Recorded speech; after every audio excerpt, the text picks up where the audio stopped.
Oke, halo semua. Kali ini kita bakal bedah satu cerita perjalanan yang seru banget. Ini bukan sekedar liburan biasa ya. Ini tentang perjalanan seorang ayah dan anak perempuannya ke Koh Samui yang tanpa disangka-sangka jadi sebuah pelajaran penting tentang berani keluar dari zona nyaman.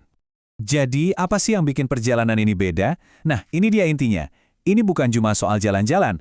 Sang ayah sengaja memilih destinasi yang jauh berbeda dari kehidupan nyaman mereka di Singapura. Tujuannya satu, biar putrinya, Linda, bisa melihat langsung kalau dunia ini luas dan beragam. Pertanyaannya, kok bisa mereka sampai ke pulau ini? Padahal ini nggak ada di rencana awal loh. Bagian pertama ini akan ngebahas gimana ceritanya mereka, terutama si ayah, yang notabene anak kota, bisa berakhir di sebuah pulau di Thailand. Jadi gini, penulis cerita kita ini ngaku sebagai city person. Maunya sih ke Clark di Filipina karena di sana ada Hard Rock Cafe baru. Tapi temannya yang ditunjuk sebagai kapten perjalanan Enrico punya ide lain. Menurut si kapten, Koh Samui itu jauh lebih pas buat anak-anak. Nah, di grup mereka ini ada aturan yang unik. Satu kapal, satu kapten. Artinya keputusan kapten itu final. Jadi ya mau nggak mau sang ayah ikut aja. Dan ternyata ini keputusan yang tepat banget.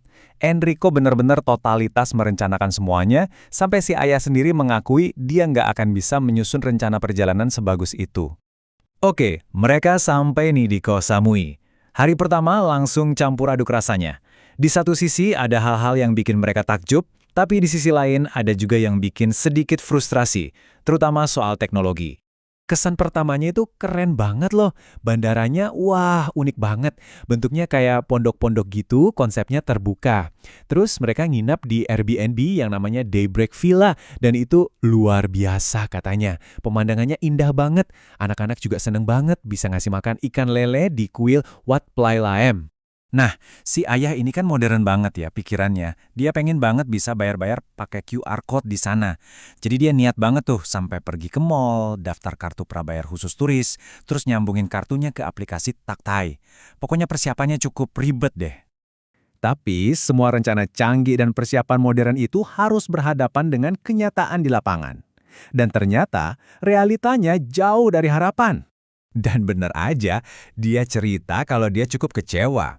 Ternyata kebanyakan tempat di sana, entah itu toko atau restoran, belum menerima pembayaran non-tunai.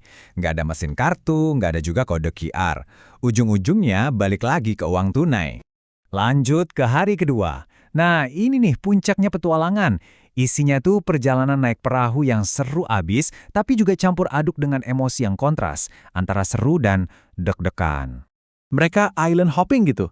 Tujuan pertama itu Koh Matsum, yang juga dikenal sebagai Pulau Babi. Perjalanan naik speedboatnya lumayan liar katanya, ombaknya gede. Tapi seru, karena di sana bisa lihat babi-babi berbagai ukuran santai di pantai. Setelah itu mereka pindah ke pulau tetangga yang lebih tenang, Koh Tean. Di sana ada insiden lucu, kayak mereka terbalik cuma dalam 2 menit. Nah, bagian ini yang paling menarik dan jadi inti dari ceritanya. Coba lihat deh perbedaan perspektifnya. Pas perjalanan pulang 16 menit yang super bergelombang itu, bagi si anak perempuan, itu adalah momen terbaik dalam hidupnya. Dia seneng banget duduk di depan, loncat-loncat kena ombak. Tapi buat si ayah, dia cemas setengah mati, takut satu guncangan besar bisa bikin anaknya jatuh ke laut. Beda banget. Masuk hari ketiga, perjalanannya makin beragam lagi. Kali ini, mereka beralih dari pengalaman yang memacu adrenalin ke penemuan-penemuan budaya yang menarik. Wah, hari ketiga ini jadwalnya padat banget. Pagi-pagi mereka mendaki ke Overlap Stone yang curam dan anginnya kenceng banget. Siangnya mereka mengunjungi bebatuan terkenal Hinta Hinyai. Sorenya ketemu kapibara yang lucu-lucu. Terus buat makan malam mereka nyobain steak buaya. Dan acara puncaknya malam itu adalah nonton pertunjukan di Divas Cabaret. Nah, soal nonton kabaret ini muncul pertanyaan yang menarik kan? Gimana sih caranya memperkenalkan anak-anak ke nightlife atau kehidupan malam? Dan ini adalah idenya si Kapten Group.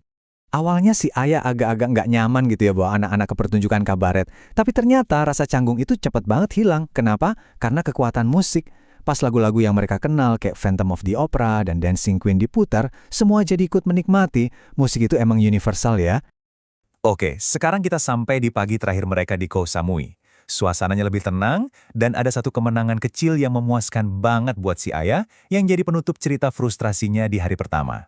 Jadi pagi terakhir itu mereka habiskan dengan santai. Setelah ngopi, mereka jalan-jalan di sepanjang pantai Chongmon yang sepi dan damai. Ini jadi momen yang pas banget buat refleksi setelah petualangan beberapa hari yang padat. Ingat kan soal si ayah yang niat banget pengen bayar pakai QR di hari pertama tapi gagal? Nah, pas mampir ke seorang penjual makanan di pinggir jalan, akhirnya kesempatannya datang. Dia akhirnya bisa pakai aplikasi pembayarannya itu. Dan tahu nggak buat beli apa? Cuma 4 tusuk sate ayam seharga 40 baht. Mungkin kelihatannya sepele ya, tapi ini jadi kemenangan pribadi yang berarti banget buat dia setelah usahanya yang sia-sia di hari pertama. Rasanya puas banget pasti. Perjalanan mereka pun berakhir di titik yang sama saat mereka datang, bandara yang super unik itu. Tapi kali ini, mereka pulang dengan perasaan yang beda, sambil membawa pulang segudang kenangan indah dari Koh Samui. Jadi hikmah dari cerita ini apa? Kadang, perjalanan yang awalnya kita ragukan, yang mendorong kita keluar dari zona nyaman, justru yang ngasih kenangan paling tak terlupakan. Nah, ini jadi bahan renungan buat kita semua nih. Coba deh ingat-ingat, perjalanan keluar zona nyaman mana sih yang justru masih kalian kenangan paling indah?